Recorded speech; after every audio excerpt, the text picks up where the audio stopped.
yogurt, keripik, kentang, seperti itu. Makanan yang manis, kue-kue, coklat, muffin, donat, seperti soft drink. Nah itu kita batasi, sangat red food istilahnya, hanya boleh 1 kali seminggu kalau dalam menjalankan program ini ya. Terus kemudian ada yang yellow food otomatis hati-hati juga. Itu contohnya seperti ini, roti-roti, keju-keju, pancake atau biskuit. Nah itu boleh dikonsumsi. Oh ini tuh nggak boleh tiap hari ya dok? Itu boleh, cuman porsinya kecil karena kan hitung kalori ya, keseimbangan yang masuk sama yang keluar gitu.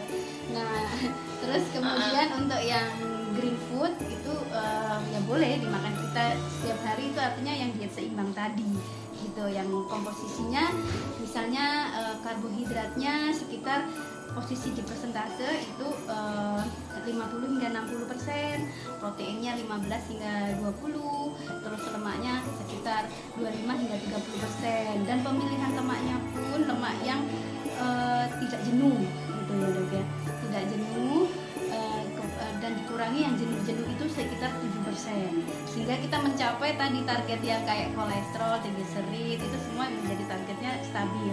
Dan tidak lupa juga dengan pemenuhan sayur dan buah, itu penting banget, serat dok ya. Selain satu fungsinya untuk sebagai prebiotik usus kita, untuk kesehatan imunitas usus kita, yang kedua bisa penurunan berat badan karena fungsinya mengenyangkan. Jadi dengan kalori yang rendah kita bisa lebih hemat kalori tapi mengenyangkan, tidak mudah lapar. Nah dan bisa juga mengatur kadar gulanya tidak terkontrol gitu loh. Jadi bagus juga buat misalnya yang obesitas, anak dengan diabetes seperti itu. Nah kemudian selain itu cairan tentunya tetap ya, kalau anak-anak itu kan ada jargonnya juga 6 gelas per hari. Terus kemudian tidak lupa penting itu aktivitas dok. Banyak anak-anak zaman sekarang itu aktivitas fisiknya kurang akibat mager ya, males gerak gitu. Jadi seperti gadget, HP, terus kurang gerak itu kan ya otomatis dibatasi. Kalau banyak penelitian juga menyarankan kurang dari 2 jam kalau sedang program ini gitu. Kemudian gerakan-gerakan aktivitasnya itu bisa dipilih banyak ya, jadi ada yang berfungsi secara aerobik ya untuk membakar kalori. Yang kedua penguatan otot itu seperti kayak stretching, push up seperti itu dok. Terus atau dengan juga satu lagi dipilih juga, biasanya anak-anak itu kan kalau olahraga kan bisa contohnya bisa kayak bersepeda, berlari atau skipping, itu bisa dipilih seperti itu gitu dok. Kemudian oke dok. Ada yang kurang jelas nggak penjelasan saya? Iya dok, karena agak terputus-putus ya. Mungkin dok. Jadi agak kurang. Yang masalah aktivitas fisik tadi gimana dok? Aktivitas fisiknya?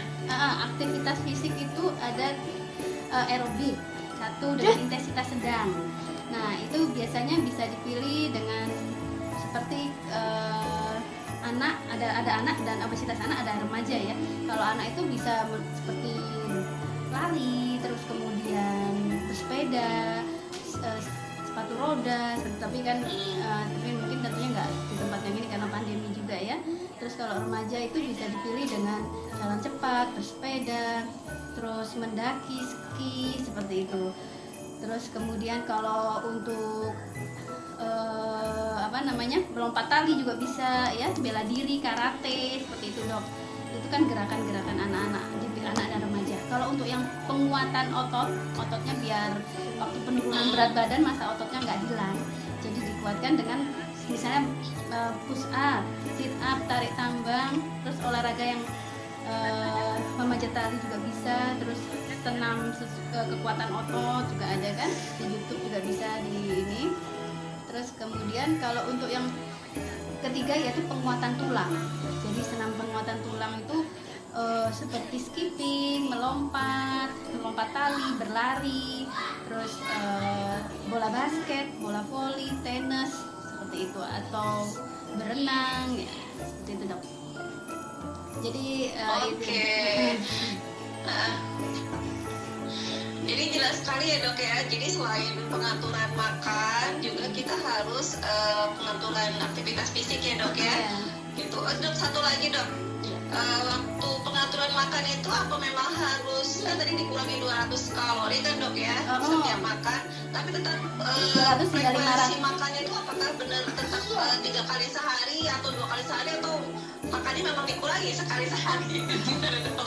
Enggak, makan tetap ikut ritme tubuh badan kita biar tetap sehat, organ-organnya tetap tidak rusak. Jadi tetap gizi seimbang tadi dengan jadwal 3J sesuai jadwal, sesuai dengan jenisnya, sesuai dan jadwal jenis dan jumlahnya gitu. Jadi tetap makan 3 kali dok, terus bisa diberikan 2 kali snack. Kalau misalnya terlalu menurun berat badan terus dia berat badannya tinggi sekali terus memang dia diabetes, bisa kita berikan snacknya 3 kali seperti itu. Karena untuk mengurangi kadar gula darah yang tinggi di waktu malam hari, maksudnya kadar gula darah yang rendah di waktu malam hari seperti itu. Gitu, dok. Disesuaikan dengan kebutuhan kalorinya, nanti dibagi-bagi gitu dok. Sekitar makan pagi sekitar 20%, makan siang 25%, makan malam 25%. Itu kan terus nanti snacknya bisa 10 hingga 15% masing-masing, tergantung 2 kali atau 3 kali pemberian. Oke, jadi dok kesimpulannya kan makanannya itu tetap 3 kali sehari, ya kan mungkin porsinya ya dok ya, porsinya dikurangi, jadi kita bisa mengurangi 200 kilokalori setiap dia makan ya dok ya. 200 hingga 500. Kemudian 200 sampai 500 kilokalori. Kemudian disertai dengan aktivitas fisik. Aktivitas fisiknya bisa aktivitas fisik yang ringan, sedang, ya terutama misalnya lari, aerobik ya dok ya. Seperti itu. Ya kan dok? Iya. Betul dok. Aerobik, penguatan otot, penguatan tulang. Dok, yang... Aerobik, penguatan otot, penguatan tulang dok. Oh iya, ada 3 ya jadinya aktivitas fisiknya, ada aerobik. Aerobik itu bukan yang kayak aerobik otak loh. Bukan. Maksudnya aerobik itu yang lebih untuk kardio. Jadi ada aerobik, penguatan otot dan penguatan tulang. Jadi seperti itu ya. Jadi dok, satu lagi mungkin yang paling penting adalah misalnya penghargaan ya dok ya. Penghargaan, terus misalnya ada dari orang tuanya misalnya berhasil dalam seminggu itu turun gitu ya dok ya. Betul. Kita orang tua sebagai orang tua mungkin memberikan penghargaan kepada anaknya gitu ya dok ya. Hampir tambah semangat lagi, terus dia tahu tujuannya kemana, kesehatannya jadi lebih bugar, selain sehat seperti itu ya. Dan otomatis prestasi sekolahnya biasanya tambah naik karena kepedeannya naik dok. Ya, jadi memang obesitas ini juga memberikan rasa depresi sebenarnya pada anak ya dok ya. Selain dia juga merasa tidak pede, juga dia kadang-kadang suka dibully sama teman-temannya, padahal dia jadi makanya lah kita membuka forum ini supaya ibu-ibu tahu bagaimana mengatasi anak-anak yang obesitas tersebut. Gitu. Dok, ada yang nanya nih. Lagi lain ya nanti ya pertanyaannya ya. Ini terus gimana dok? Misalnya kita mau mencegah obesitas itu gimana dok? Misalnya supaya tidak terjadi obesitas gitu, itu gimana dok? Ada nggak trik-triknya dok? Trik-triknya yaitu satu, suasana yang merangkul semua dari segala pihak, terutama anaknya dibikin nyaman di keluarga, terus kebiasaan makannya juga diatur. Jadi semua keluarga juga ikut seperti dia, pola hidup sehat juga. Tidak disediakan camilan-camilan yang manis-manis ya dok ya. Sebaiknya langsung makan besar. Kalau mau snacknya pun dipilih snack yang sehat ya. Snack sehat itu ya seperti buah, sayur sesuai kecukupan kita kan sekitar, kalau buah itu 2-3 porsi per hari, kalau sayur hingga 3 hingga 5 porsi per hari kalau lagi diet nih ya. Terus kemudian di 3 kali makan tidak boleh skip ya, terutama sarapan itu penting untuk apalagi anak-anak buat sekolah, untuk saya ingatnya juga. Terus kemudian selain dukungan dari keluarga, dari guru-guru, dari lingkungan, dari semua yang berkaitan sama anak itu, ya otomatis aktivitas fisik juga diperhatikan biar balance apa yang masuk sama yang keluar tidak berlebihan seperti itu. Dan itu aja pesannya. Oke dok, dok ada yang tanya nih, misalnya kan kayak kita bekerja gitu kan, tapi anaknya itu kayak ibu-ibu yang bekerja kan anaknya kan kadang-kadang sendiri atau misalnya sama yang jagain ya kan dok. Terus anaknya tuh mau makan, dia makan, dia bisa masak sendiri. Kalau misalnya lapar dia masak Indomie atau apa, itu gimana caranya dok? Pesen online ya? Tidak usah disediakan makanan-makanan seperti itu gitu dok? Iya, benar itu salah satu edukasi gizi kita di rumah ya.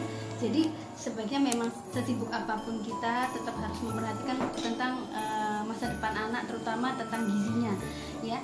Jadi kalau bisa mungkin kita seminggu sekali atau 3 hari sekali kita nyetok sayur dan buah di kulkas dok. Terus kemudian sudah dikotak-kotakin, masak-masaknya udah dibumbu-bumbuin, bumbunya tentunya bumbu yang sehat ya. Misalnya udah di stok ayam goreng atau ikan goreng. Kan anak mungkin kalau mbaknya misalnya pulang pergi, terus anaknya lapar nih, ibunya belum pulang. Ya, kalau udah dewasa mungkin udah bisa goreng sendiri apa yang disiapkan ibunya, yang tapi dengan cara yang sehat, bukan yang fast food ya dok, bukan yang junk food seperti itu. Terus kemudian dan disiapkan sebelum kita bekerja sayur-sayuran. Masalahnya sekarang kan banyak yang ini ya dok ya, maksudnya kan biar cepat nih stop stop fast food, stop apa ya kayak tadi makanan-makanan ya cepat saji gitu dok.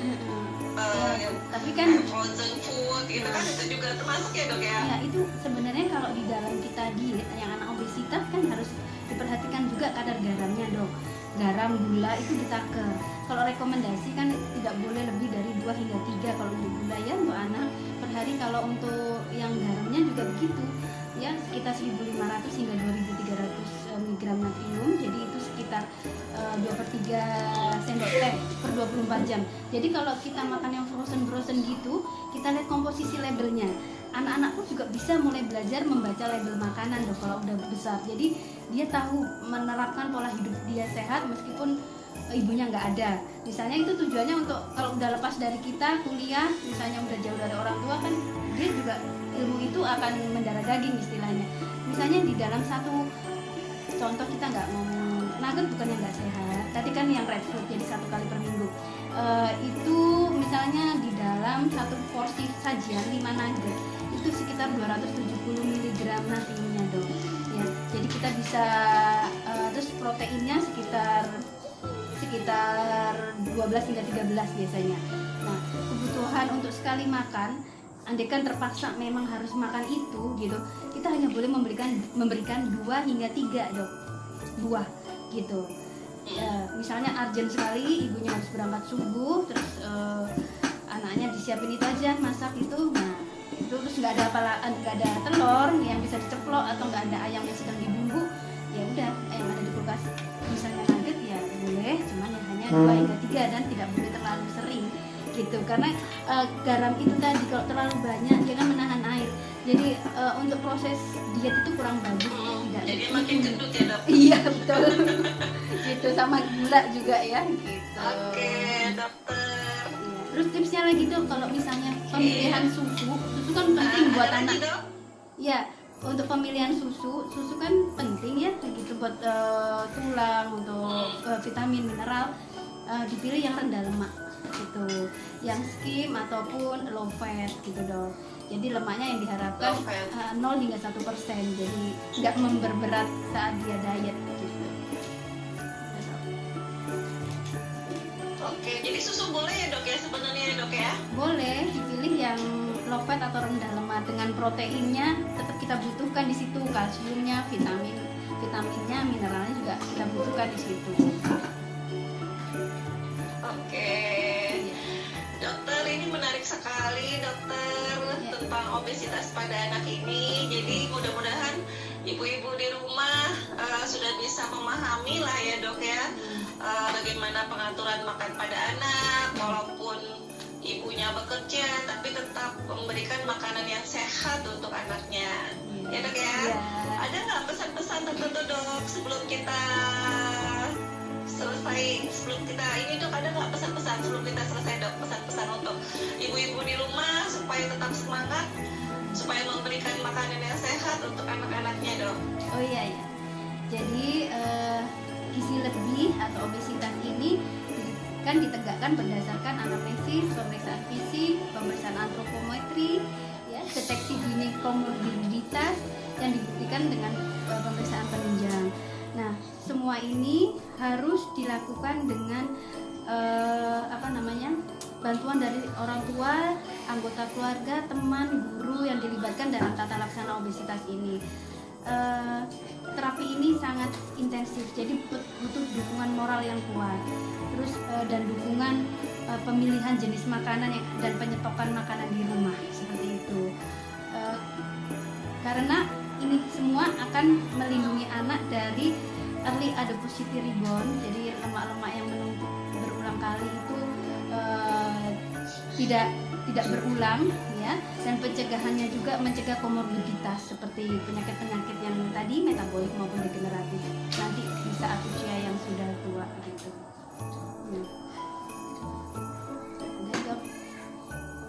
Oke. Dokter, ini terima kasih banget hari ini sudah bincang-bincang. Tadi ada Dokter Selfie, terima kasih udah ikut lihat ya, teman-teman semua yang dari rumah sakit juga udah lihat ya dok ya. Mudah-mudahan bincang-bincang hari ini kita ini sangat bermanfaat ya dok ya. Bisa membuat anak-anak kita itu lebih sehat, makanannya lebih sehat, juga pastinya untuk perkembangan dan pertumbuhannya juga lebih sehat ya dok ya. Dokter, terima kasih banyak dokter atas kesempatannya. Selamat Idul Adha ya dok. Mohon maaf lahir dan batin ya. Sehat semuanya. Iya, terima kasih. Ya, bye. Ya. Assalamualaikum. Waalaikumsalam warahmatullahi wabarakatuh. Salam sehat.